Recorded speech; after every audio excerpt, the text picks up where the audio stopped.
Frederick Douglass Academy is a public school in the heart of Harlem. Like almost any school, the hallways and cafeteria are often packed with students goofing off and playing around. But since last year, a new game has surfaced. Boys and girls varsity lacrosse.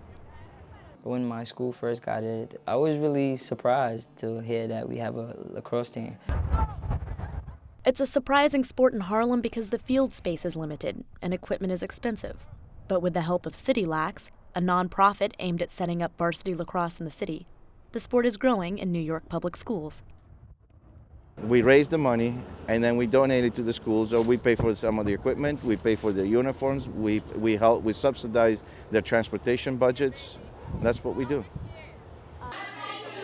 On the days that field space is available, the students pile up on the BX-19 bus and head out to Riverbank Field for the chance to practice outside, drawing plenty of attention from people in the neighborhood.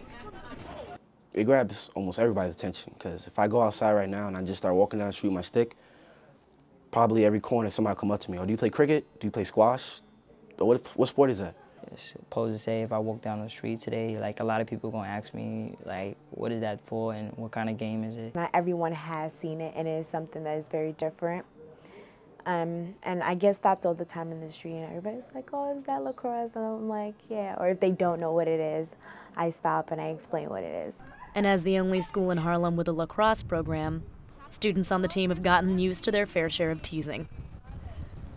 My parents, when they first heard me even mention lacrosse, my dad looked at me a little funny. They think it's idiotic because I walk around with a stick in my hand and just play around, but they don't really know.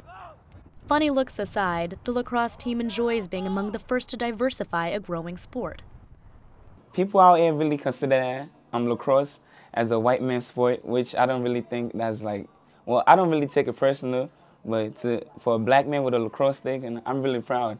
Make my people proud. It's an honor, it really is, because I wouldn't expect something as big as this program to come here, but it did, and it surprised me. And I'm thankful for that, because I appreciate the whole experience. And the coaches certainly appreciate their enthusiasm.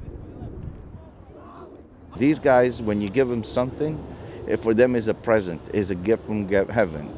So you coach them, they listen, they want to learn, they're hungry for something new. But lacrosse is more than just a new sport for these students. It also opens doors academically.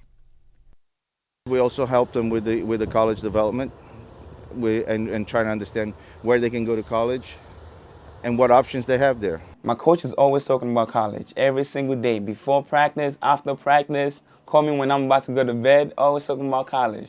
For every one athletic scholarship in the country, there are 19 athletic scholarships specifically for lacrosse. It is the largest growing sport in the country. Lacrosse is looking to diversify in the colleges, so having students from the inner city and from Harlem, and being that most of our students are minorities, it's something that brings something new to the table in the game of lacrosse. Last year, the Frederick Douglass Lacrosse captain got a full scholarship to a college in New York, and this year's team is hopeful they will have the same opportunities. I hope it makes my college session a lot more easy to get into, and maybe I could play in the major leagues one day if I'm good enough. I think it would help me get some scholarships. Right now I'm really nice in lacrosse, so most colleges really look at me. I think we all have a chance to make a D1 team as a freshman playing on the field. I'm coming, Cornell. The next step for City Lax is to expand their program, giving even more inner-city schools the chance to play lacrosse. Students at Frederick Douglass Academy hope that City Lax is successful in growing lacrosse, not only for more competition, but to share their experience. I think it will bring a lot of different people together and show people that you can do more than one thing or more than is expected from you. You actually can go out and do something different. This is Merritt Gurley reporting for NYU Tonight.